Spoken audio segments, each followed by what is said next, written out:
السلام علیکم ورحمۃ اللہ وبرکاتہ۔ 15 شعبان یعنی شب برات کی رات آنے والی ہے، اور اس میں بے شمار لوگ سوال کرتے ہیں کہ ہم نوافل کیسے پڑھیں گے، اس کا طریقہ کیا ہے، پڑھنے کا سلیقہ کیا ہے، اس میں کیا پڑھنا چاہیے اور کون سا وظیفہ پڑھنا چاہیے۔ یقین مانیں کہ آپ بس 2 سے 3 منٹ کی ویڈیو ہوگی اور مکمل ویڈیو کو دیکھیں، اور میں بالترتیب آپ کو بتاؤں گا کہ کس طریقے سے ہم نفل نماز پڑھیں گے اور اس میں کیا پڑھنا ہمیں ہے، پھر بعد میں کیا وظیفہ پڑھیں گے اور کون سے کلمات کو ہم ادا کریں گے، اور کس طریقے سے شب برات کی رات میں ہم اللہ کی بارگاہ میں عبادت کریں گے۔ مکمل ویڈیو کو آپ دیکھنے کی ضرور کوشش کریں گے۔ تو یاد رکھیں کہ شب برات کی رات میں وہی جو عام طور پر ہم نماز پڑھتے ہیں، یعنی کہ نفل جو 12 رکعت نماز پڑھتے ہیں، یعنی 2 کر کے وہ آپ پڑھیں گے، اور اس کی مطلب یہ کہ بے شمار جو ہے فضیلتیں آئی ہے احادیث پاک میں بھی، بزرگان دین نے بھی یہ ہے کہ اس کی فضیلت کو لکھا ہے، اعتراف بھی کیا ہے۔ اس کا طریقہ یہ ہے کہ 2 رکعت کی نیت کریں گے، ہم کر سکتے ہیں یا نیت کی میں نے 2 رکعت نماز نفل شب برات کی، اور واسطے اللہ تعالیٰ کے منہ میرا کعبہ شریف کی طرف اللہ اکبر یہ آپ نیت کر لیں گے، اور پھر بعد میں یہ ہے کہ آپ ثنا پڑھیں گے، اور پھر اعوذ باللہ بسم اللہ پڑھیں گے۔ اس کے بعد یہ ہے کہ الحمد شریف پڑھیں گے 1 مرتبہ، اور 3 مرتبہ یہ ہے کہ سورہ اخلاص یعنی کہ قل هو اللہ احد شریف پڑھیں گے آپ، یعنی کہ 3 مرتبہ سورہ اخلاص پڑھنے کے بعد آپ رکوع سجدہ کریں گے، اور جس طریقے سے آپ نے پہلی رکعت میں یہ ہے کہ پڑھا ہے اس طریقے سے آپ کو دوسری رکعت میں بھی آپ کو پڑھنا ہے۔ اس طریقے سے مکمل آپ کو 2 رکعت مکمل کر لینے ہیں، اور پھر بعد میں 2 رکعت پڑھنے کے بعد جو ہے آپ بیٹھ جائیں، اور بیٹھنے کے بعد آپ یہ تیسرا کلمہ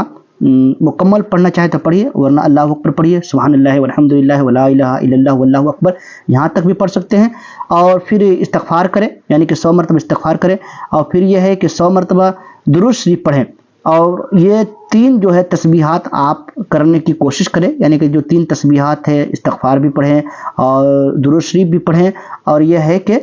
کلمہ تمجید بھی یعنی کہ تیسرا کلمہ بھی پڑھیں آپ۔ اور اس طریقے سے آپ کو ہر 2 رکعت کے بعد یہ 300 مرتبہ یہ وظیفہ یعنی کہ جو آپ کو بتایا استغفار اور درود شریف اور کلمہ تمجید، ہر 2 رکعت کے بعد یہ 300 مرتبہ پڑھیے، اور پھر 2 رکعت پڑھیے، پھر یہ تسبیح پڑھیے، پھر 2 رکعت پڑھیے۔ اس طریقے سے آپ کو کر کے مطلب یہ ہے کہ تسبیحات پڑھنے ہیں، اور پھر آپ کو یہ ہے کہ نماز کو پڑھنی ہے۔ تو 12 رکعت پڑھنے کے بعد آپ یہ ہے کہ اللہ کی بارگاہ میں دعا کیجیے، اور بعض لوگ یہ کرتے ہیں کہ صرف یہ ہے کہ 12 رکعت پڑھ کر کے اور جلدی پڑھ کر کے اور اپنے گھروں میں چلے جاتے ہیں اور سو جاتے ہیں۔ وہ رات ایسی رات ہے کہ اللہ کے رسول صلی اللہ علیہ وسلم نے ارشاد فرمایا، کہا کہ بنو کلب کی بکریوں کے بالوں کے برابر اللہ رب العزت 15ویں شعبان یعنی کہ شب برات کی رات میں اللہ رب العزت بخش دیتا ہے بندوں کو۔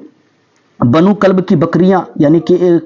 مکے میں ایک قبیلہ ہے، اور جو بکریاں پالا کرتی تھی وہ قبیلہ، تو یاد رکھیں کہ ان قبیلوں میں جتنی بکریاں تھیں ان کے بالوں کے برابر اللہ رب العزت لوگوں کو جہنم سے آزاد فرماتا ہے۔ جو لوگ رب کی بارگاہ میں آ کر کے عبادتیں کرتے ہیں، توبہ کرتے ہیں، اور رب کی بارگاہ میں آ کر کے دعائیں کرتے ہیں، ان کی دعا یقیناً اللہ کی بارگاہ میں فوراً قبول ہوا کرتی ہے۔ اسی لیے اس رات ہمیں زیادہ سے زیادہ رب کی بارگاہ میں عبادتیں کرنی ہے، رب کو منانا چاہیے، رب کی بارگاہ میں توبہ کرنی چاہیے، گڑ گڑانا چاہیے، چونکہ یہ ایک ایسی رات ہے کہ بعض لوگ بھی اس رات سے یہ ہے کہ محروم رہتے ہیں، اور بہت ساری جگہوں پر جو ہے کہ آپ نے دیکھا ہوگا کہ شب برات کی رات میں یعنی کہ 15ویں شعبان کی رات میں ہمارے نوجوان لوگ جو ہیں پٹاخے پھوڑتے ہیں، اور رات بھر یہ ہے کہ گلی کوچوں میں یہ ہے کہ اپنے بائکوں کا سلنسر نکال کر کے وہ دوڑاتے رہتے ہیں، یہ ہوٹل پر وہ ہوٹل پر چائے نوشی فرماتے رہتے ہیں، اور تمام طرح کی وہ عیاشیاں خرافاتیاں وہ کرتے رہتے ہیں، اور پھر دن میں اپنے دوستوں سے کہتے ہیں کہ رات ہم نے شب برات کی جو رات تھی وہ ہم نے جاگ کر کے گزاری ہے۔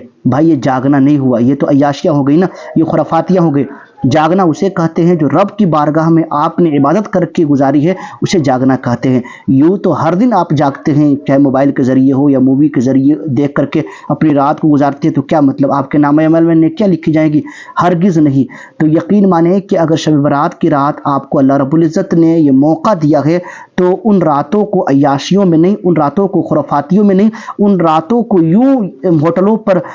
مطلب یہ ہے کہ چائے نوشی کر کے نہیں، بلکہ اللہ کی بارگاہ میں آ کر کے رب کی بارگاہ میں عبادت کرنے کی کوشش کرے، رب کو منانے کی کوشش کرے، کیونکہ اللہ کا وعدہ ہے کہ جو کوئی بندہ اس رات دعا کرتا ہے اللہ تعالیٰ اس کی تمام دعاؤں کو قبول و مقبول کر لیتا ہے۔ اسی لیے اس ویڈیو کو زیادہ سے زیادہ شیئر کیجیے اور اپنے تمام دوستوں تک پہنچانے کی کوشش کیجیے۔ جزاک اللہ خیر۔